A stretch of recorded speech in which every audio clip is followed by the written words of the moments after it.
You know who will like to hear that some rain's in the forecast? I think that's farmers.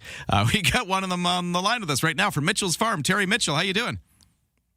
Good morning, Ryan. Very well, thank you. Yeah, got some rain in the forecast. Get some watering out there. So it appears it'll be welcome for sure. Mind you, we don't like to see too much rain at this time of the year because of all the fruit that's being harvested, raspberries and strawberries and things like that. But no, if there's some rain coming, that's welcome for pretty much all the other crops. So we'll take whatever comes.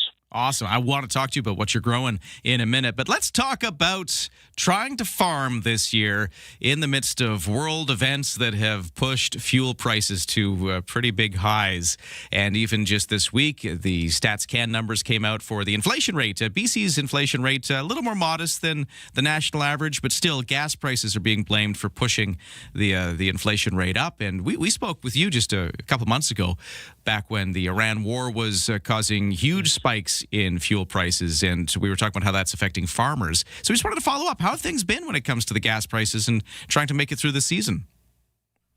Well, ourselves and many farmers, we're all about the same boat type of thing. But the diesel's been up 50%, and the gas has been approximately 30% on the last 3 months. So it's significant cost to us because we're very heavy into the fuel usage, planting in the spring and irrigating with pumps and one thing and another. So yeah, it has affected quite a bit, our input costs and basically, and also the delivery costs that things get delivered to us. There's always fuel surcharges on that, and it's just on basically everything you purchase.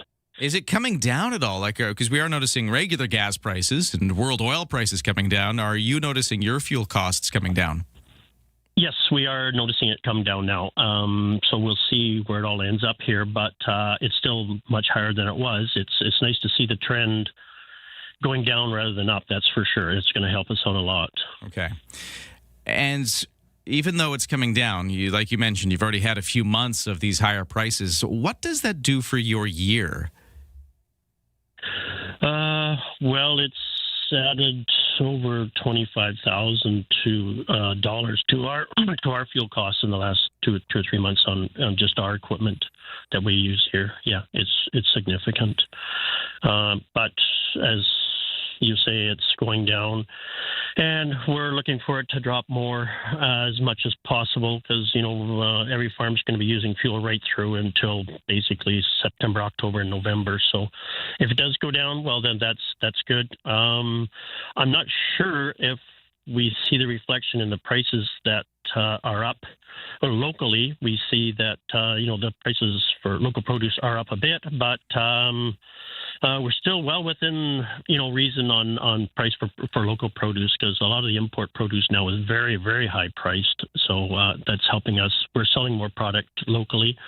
All the farm stands are very busy. The farm markets around Victoria, I understand, are very busy. So a lot of people are shopping locally as much as possible. Oh, and is that because you mentioned you haven't had to raise prices too much? It sounds like, and is that because you're just seeing more business, more people are buying stuff from local farms?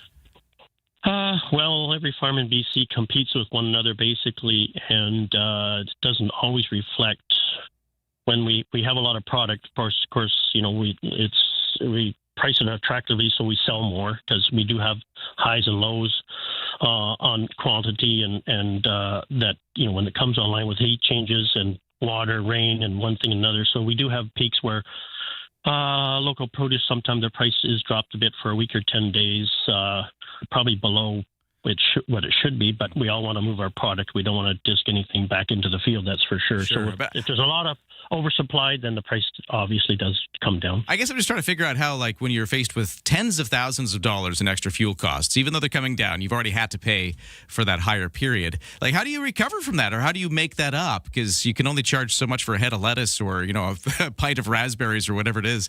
Yes, how do you kind of make that back? Well, we've noticed that most, basically it affects pretty much all farmers. So we do have to put it up a few percentages for sure, and that helps to recoup a certain amount of it. But sometimes you don't really notice it till the end of the year when you're all done your crops.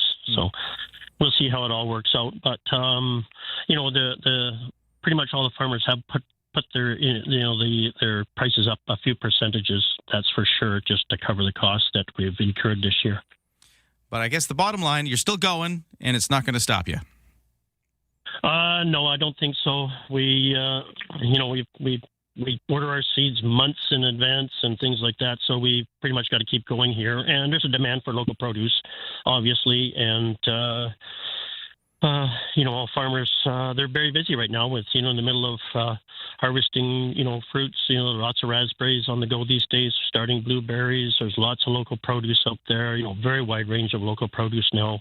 Most farms are harvesting a wide range of crops. And so, locally, there's a lot of product available. And, it won't be long now. Corn will be starting. So that's probably, although the weather's changing a little bit now, of course, the corn loves the heat and lots of water. So, but I think the temperatures are coming down a bit. But I think within the next 10 days or, within 2 weeks, you're going to see, local corn in the market also. Oh, wow. I'll have to confess, I was at the Mitchell's Farm stand there off of Island View Road, but Pepe Highway last weekend. Got lots of the raspberries. Got to recommend the raspberries. They're really good right now at the farm. Oh, they are, yes, because we've had good dry weather on the raspberries. And, if it doesn't rain too much, the quality will be, very good on all local produce wherever you're shopping with the local berries and things. It'll be very good as far as, we're looking into the future here with the weather that we're going to get. We're following up with Terry Michell, one of our local farmers. He's, of course, at Mitchell's Farm out there on the peninsula, but just checking in on how farmers in general are doing. With the gas prices this year, it was a story we definitely were following pretty closely a month or two ago when gas prices were astronomical, and that certainly was playing out for diesel in tractors. How have they made it through? Well, it sounds like they're making it through, and gas prices are coming down a bit, but, it's been an expensive year. Thanks so much for giving us the update. Yeah, thanks very much. And yes, it has been. Prices obviously have, we've incurred a lot more costs this year. So I appreciate letting the public know that we are up against very much higher prices. Yeah. So thanks so much. Support your local farmers. A lot of great produce is out there right now and grown right here on Vancouver Island. All right, Terry Michell, thanks for talking. Thank you very much. Well, we'll take a quick break here because we got the 8 o'clock news next. But so much is going on today. We're going to play a Kinky Boots related boot song at some point on the show. So you haven't missed it if you've been waiting for it. That'll be your cue to call 250-386-1161 for tickets to Kinky Boots at the Royal Theatre. Because the opening night's just less than a couple of weeks away now. We've also got your traffic, weather, sports, including a preview of the World Cup soccer match, Canada-Switzerland today. All you need to know about that, too, coming up next.